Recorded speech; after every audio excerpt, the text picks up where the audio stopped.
Hey, look, you put your camera on me. I want to say Chris looks like Tommy Lee Davidson. A tall Tommy Lee Davidson.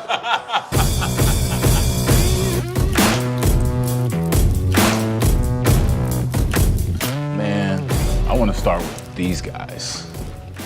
I mean, we all have a connection, you know, to this city, to each other in some kind of way. At least for me, it's funny being in this scenario now after, you know, moving on to Miami from this town and then coming back in a different capacity, but seeing how everybody has been successful in their own ways. That's what I'm most interested in. And just from you guys, I mean, where was the start? Well, I mean, you know, the start for me, you know, I'm gonna get to the point where I am today and sit here with y'all being in this town. But obviously my start comes from a small city in Ohio, you know, and everywhere I go, I talk about being from Akron and trying to give inspiration to kids and the youth and people of that nature. And then when you're able to become successful, you meet people in life that kind of help motivate you and inspire you. And you never know why people are put into your life until you actually get around them. And it puts me in this position today where I'm sitting with two of the greatest guys that I've ever encountered with, spent time with, done things obviously that people know about and some things that people don't know about, but how we just collectively inspired each other. And then you sit back and you just say, I'm truly blessed. And you at this table right now. I'd just like to say, just based off your attire, you're like the Lawrence Fishburne interviewing. I'm just gonna preface with that, and then I'm just gonna go into, for me, like, how we all got here was like, when you were here, we were all just kind of admiring the fact that you were incredible at your craft, and what you brought to the city. You brought that sort of that franchise feel to our city, and I always had a great admiration for you. And then to meet you, you're an incredible person. I mean, that's kind of our story. I unfortunately didn't really get involved as much in the Raptors or basketball element when we first met. I wish I was. And then with Bron, I think for me it was kind of just the ascending at similar times. And I think one of the most pivotal moments for me in my career was when you showed up to the So Far Gone party in Toronto. That prominent marriage between sports and entertainment, right. It was really big for us. And then from there, I mean, not to be like overly sentimental, but you've obviously just been, we're brothers and we're friends, but you're one of the biggest inspirations, period, in life. I think for anybody that is into dominating and just being overwhelmingly incredible at what they do. So I mean, that's kind of how we're all here, I guess. Is that good enough? It's pretty good. All right. You sold it pretty good, bro. Okay, all right. Well, I mean, I guess I'll just talk with my first experience with you guys. Brian, we played each other. We ran into each other 3 times over the course of a summer in 2001. 2001. Yeah, 2001. And the first one was in AB City Camp. And I didn't know who you were, but I knew your name. And you just start killing some guy from Ohio. And he was like, I'm gonna check that guy. He was super adamant about guarding you. And I just remember, yeah, sure, whatever. By the end of the game, I'm asking, who is this guy?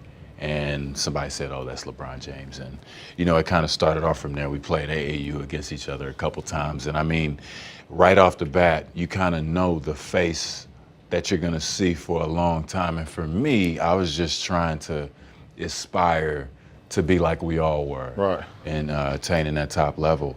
And then, I mean, it's crazy how kind of things come around and, being able to play with you, being in the same draft class and, having you as one of those guys to push me every day. Because when I was here, kind of like what Drake was alluding to, that was one of my inner passions was to, be the level that you were at, because as a player, I wanted that as well. And I felt that I should be in that conversation. Yeah. That's what drove me.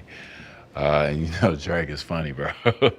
I mean, like you say, in the city at that time, I mean, it just was kind of hanging out, and everybody was just around, you know, and it didn't feel special, or it didn't.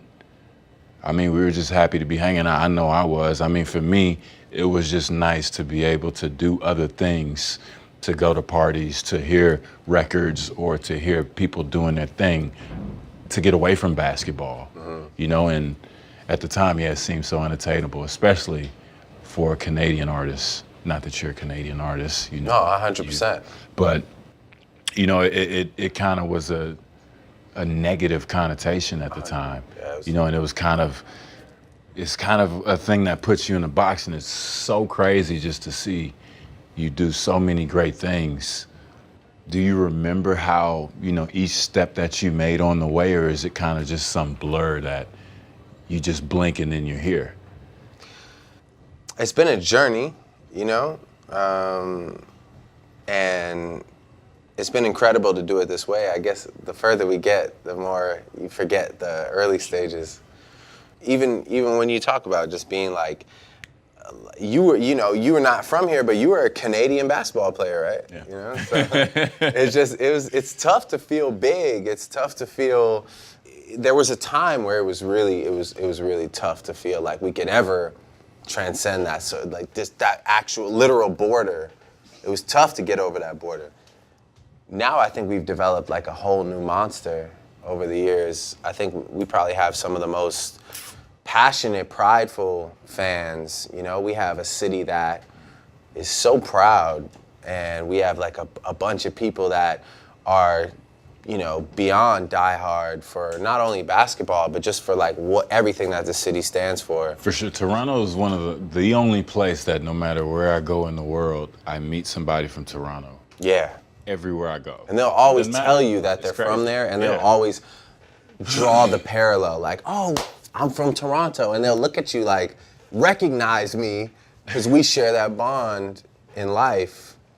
So I think as a city, we've all been on that journey for a long time, and I think maybe in the last, I mean, obviously, I think it started with Vince. I think it graduated to you, and then I think now we've gotten to a place where we've even created stars, you know, guys that have been on the team that maybe have gone to other teams after and wouldn't be stars, but they were stars here, or they felt like stars here.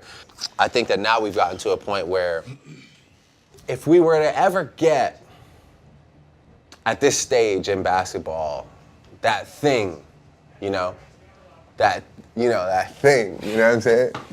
If we were to ever get that guy, if you ever had but honestly though, not joking around, but if you ever had a LeBron that came here and played, I think you would see something that you've never seen before. You know, Yeah. The city is so appreciative of the efforts put forth.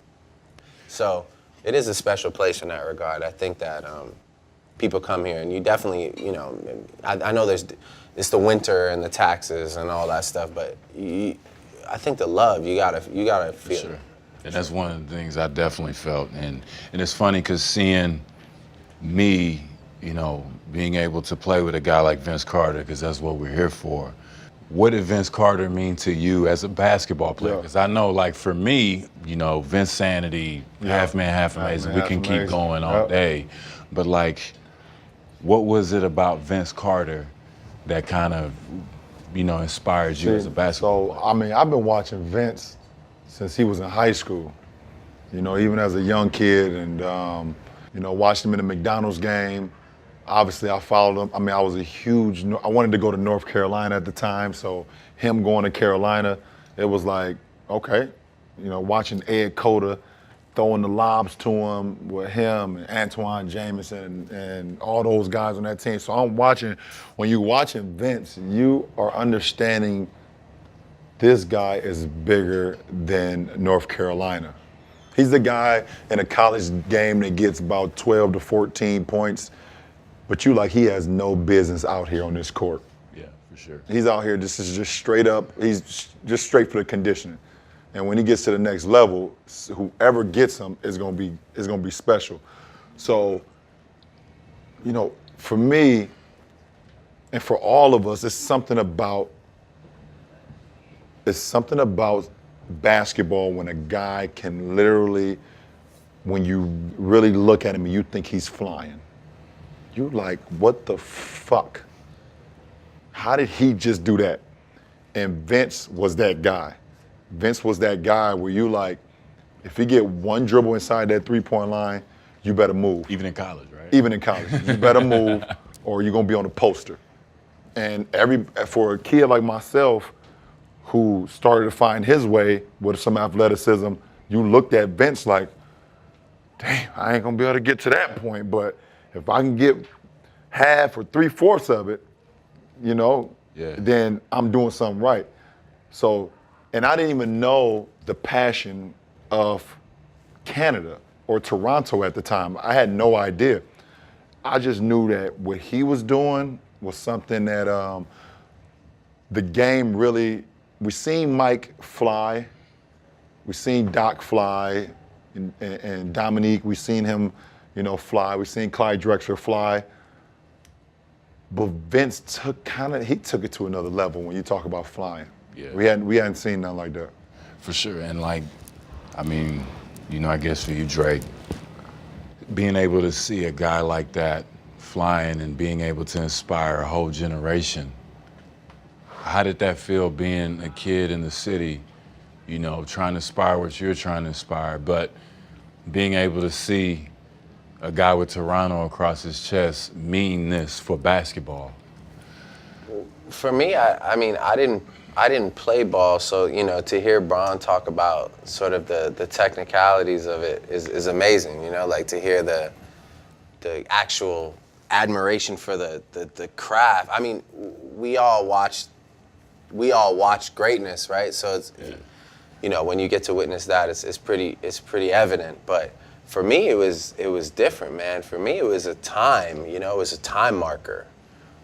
Because when Vince was popping in the city, we had nightclubs that seemed larger than life. We had celebrities coming to our city and performing that would have never been here before. We had rappers and people from here that were acting like we were in New York.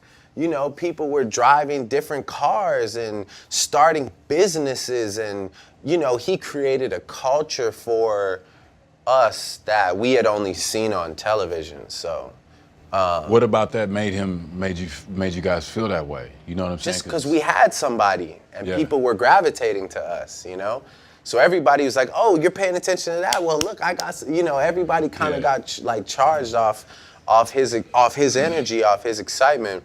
And he wouldn't shy away from it. That was the other thing. Vince wasn't like one of these guys that's like, oh yeah, I'm out here, but I'm gonna just go straight home and you won't. I mean, he was like, yo, I want you to see me. I'm gonna open a club in the city. You know, I'm gonna go out. I'm gonna be in, you know, he was in music videos. Like, I think I rapped about it, but like, you know, Vince did like a cameo in like Cardinal, Glenn Lewis videos. Like that, to me, was crazy because those were guys that just, I didn't know if they could go that far at that time. I don't think any of us thought we could go that far at that time. And the next thing you know, we got Jay-Z performing in like a parking lot for Rock the Caravana, which like we had never heard of in our life, but they just created an event around our city because we just had excitement. We finally had something, you know, and that's kind of what I talk about or that's kind of what I mean when I say like, you know, when you give this city something, they're gonna make it into everything. For sure. You know? For sure. That's, you know, it's funny you say that, man. It's like one of the main things that for me as an athlete, Toronto made me feel welcome, feel special, you know, because I would definitely notice a difference. I'm here, people will recognize me, show love and everything. You go to the States, it's a little different, you know, and it was always one of those strange things where my family and friends would come in town and they'd be blown away just by how many people would show up at an appearance or at a game or just sign up, you know, line up for autographs and stuff like that. And it made me, it's kind of a weird thing. I mean, you know, one of my friends jokes called me Michael Jackson and stuff, so I could only imagine for you. Well, you know, you look like Blade right now.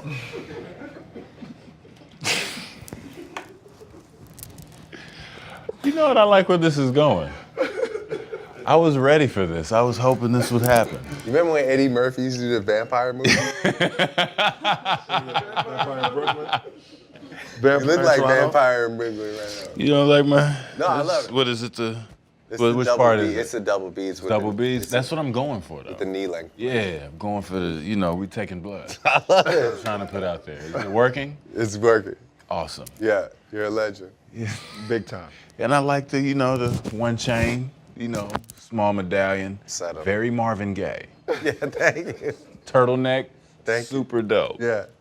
Thank you. Brian got Why do I Brian. get thrown in this? I'm over here quiet. Brian got 3 crests. Why do I get thrown in this? What does each one mean? I mean, I don't.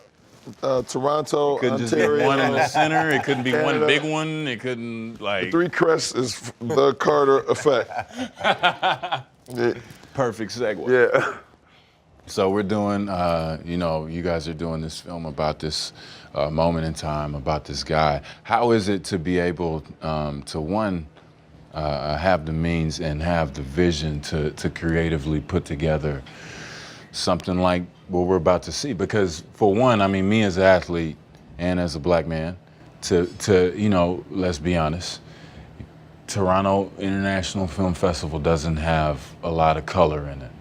And if it does, it's probably something that doesn't fit this genre. How does it feel to be able to give back in this kind of way and be creative at the same time? We give all the credit to Vince, first of all, because he is the guy who, at the end of the day, is responsible for this film even coming together. I mean, without his passion for the game, without what he was able to accomplish both on the court, but also to be an inspire all the people that was here in Toronto at the time, the film wouldn't be able to even be possible. But to go to the surface of it, for myself and for Drake, we have creative minds. And yes, we know what our moneymaker is and we know what we do, but our minds are beyond what we do, and we are blessed to have outlets and people that allow our minds to be able to create opportunities like this and to be able to bring it to the people. So I think that's what ultimately it comes down to. And to give you another Vince story one more time before I give the mic, no pun intended, to Drake, Vince had kids actually believing that they can jump if they put on a pair of Nike Shox. Very true. Did I have a pair? You had a pair? I absolutely You had the white and green. I had man. white. No, had everybody white, didn't green. have a pair. Everybody had a pair. I didn't have a pair till I got listen, drafted. I had a pair. Listen, Vince really had you believing that the shock technology in those shoes will make you jump 100%. like that. No, 100%. It's not a lot of, you got MJ Air. Yeah. To make you believe Air. Yeah. You got Vince with Shock. You got cross trainer with Bo. You got a little something with me, but this ain't about me. We double air over here. 360 airbag plug, We some used to do plug. the 3 straps. Yeah, just like, we in here. We in here. But he Getting really more had you aggressive. believing. He really had you believing that, man. Yeah. He really had you believing that. What was Nah. your first pair, though? What was your first pair? Mine was the The black, the black black and silver with the joint? Raptor color. Raptors color. The shock was I in, didn't get them till the 2s. the shock white was in and red. silver. Over there in your locker when you got drafted. Yeah. Look, I got you. What do you want, Chris? The first thing I want. Anything I can want, I want the right and wear. Yeah. Make it happen. Yep. Yeah. You know what's so funny? I remember it was all that, and then there was another shoe at the time. Like they were trying to sell. This was like before people really had capability to research stuff. Don't tell me the shrimp shoes. You remember they used to sell the shoes that you used to be able to dunk better in? the shrimp shoes. The all white orthopedic looking shits. With the But Jonathan- they said, yeah. they said, and Vince was like, I'm gonna strip these down. I'm just gonna give you, Yeah, just literally, I'm gonna give you 2 pieces of plastic on each side. Dunk like me. straight up. Yeah.